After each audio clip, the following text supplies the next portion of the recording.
Hey, what's up, everybody? True Boxing here. Thank you for coming back to Get Hit with the Truth. So today we are continuing the True Boxing annual top 10s as we are going to start the 147-pound welterweight division, as this video is going to be on the dropouts, the fighters that dropped out from last year's top 10. Now, before we get into that, if you could smash the like button, leave a comment, or subscribe to the channel, I really do appreciate any and all support that I can get as I continue to build my channel here. So the dropouts, you know, what does that mean?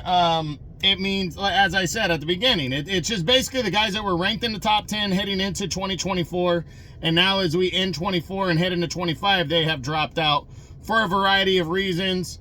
It could be retirement. It could be moving up in weight. It could be inactivity. And it could be, you know, they just didn't do enough and dropped out. So we go lowest to highest. We had 4 fighters drop out from last year's top 10.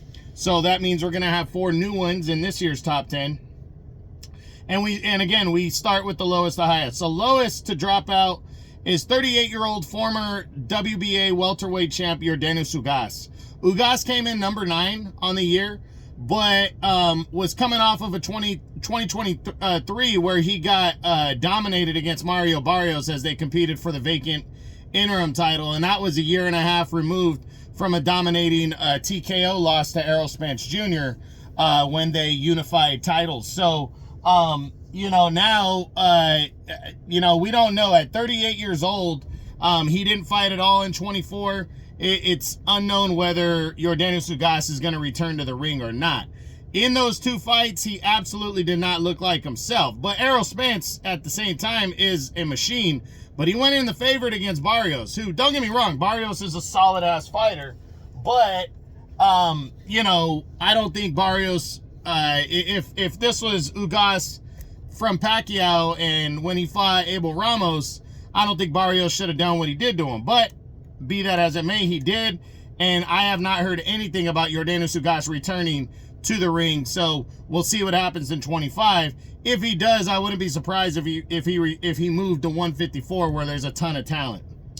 Next to drop out is previous number 4, former unified welterweight champion of the world, Keith one-time Thurman. Thurman, you know, this was just another year of inactivity. He entered the year coming off of 23 where he didn't fight. He actually still has not fought since February of 2022, but I cut him a break last year because there was a lot of rumored fights that he, you know, fell out of, and then he was supposed to come back at a catchweight of 155 and take on Tim Tszyu on the March 30th Amazon Prime pay-per-view debut. And he had to pull out of the fight, and since then we haven't heard anything. So, you know, I'm fed up with waiting for the 36-year-old former champ who's just been ridiculously inactive, and I'm dropping him out. I wouldn't be surprised if he returns at 154 since there's so much talent there later this year, just to shake off the cobwebs and the rust, but we'll see. And I really don't believe he's going to return to 147 because there's just not enough top-tier talent there. So if he does return, it'll be at 154 in my opinion. Next to drop out was previous number 2, former unified welterweight champ Errol Spence Jr. Spence entered the year, as I said, at number 2.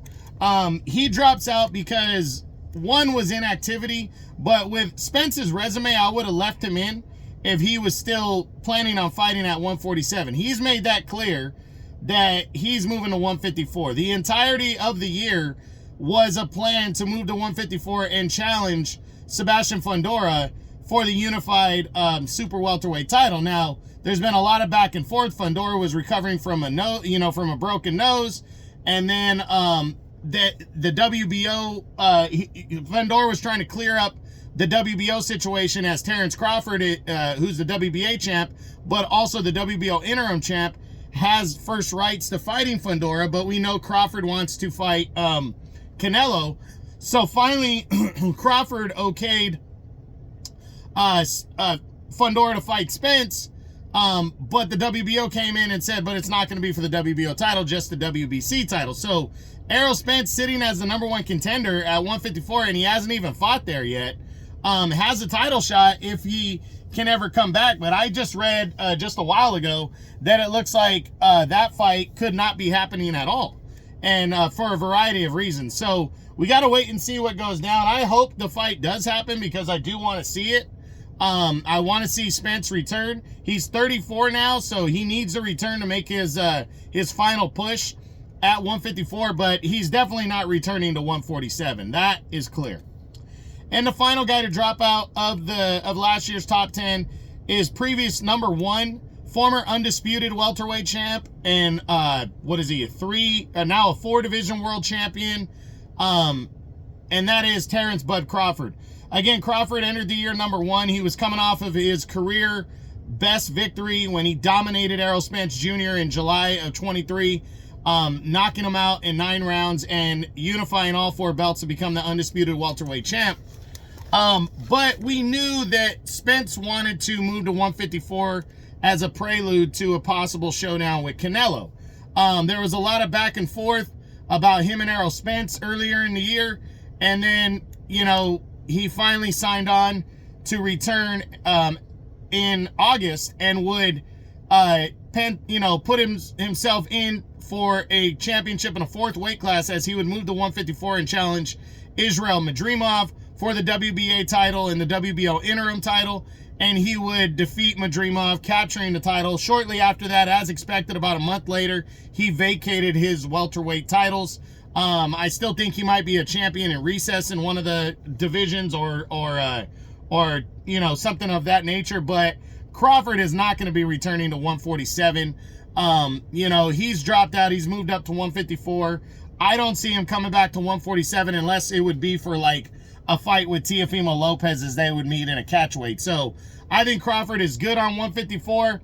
And all these fighters, as I said, I don't see any of them, maybe Yordenis Ugas, but the other fighters, but all of them, I would put my money on that they are going to be returning at 154.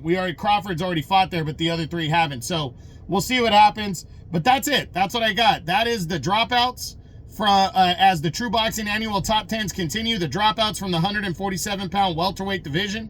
I hope you enjoyed the video. If you did, smash the like button, leave a comment, or subscribe to the channel. I appreciate any and all support. This is True Boxing, and you've been hit with the truth.